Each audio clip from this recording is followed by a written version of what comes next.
Before Mel Gibson's film, The Passion of the Christ, was ever screened, some critics denounced him in scathing terms as being anti-Semitic.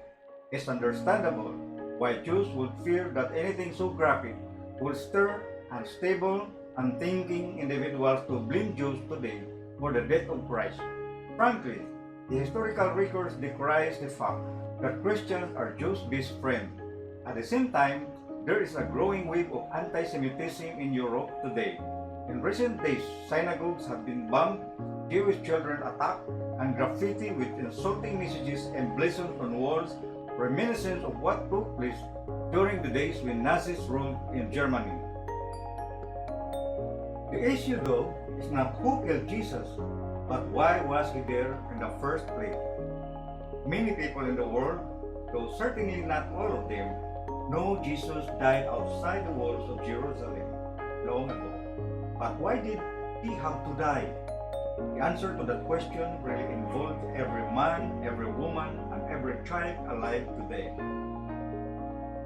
Paul, writing to a group of Christians who lived in the devout city of Corinth, gave us the short answer. He said, God made him, that is Christ, who had no sin, to be sin for us, so that in him we might become the righteousness of God.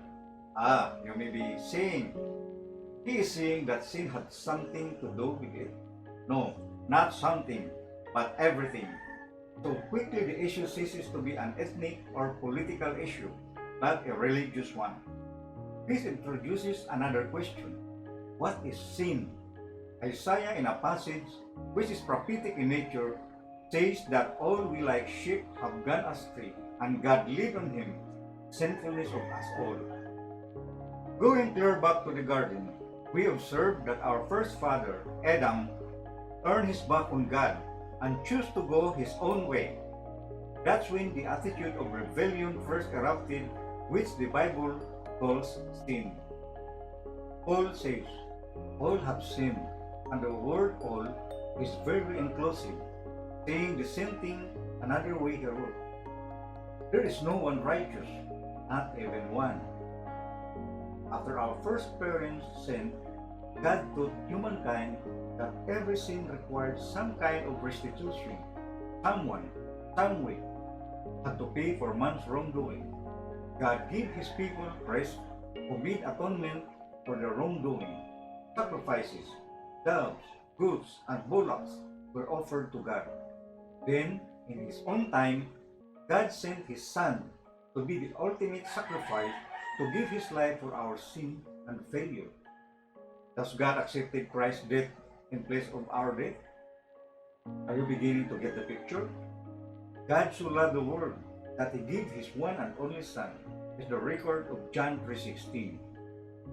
Rembrandt, the great Dutch painter of the 17th century, once painted a portrayal of the crucifixion as he conceived it.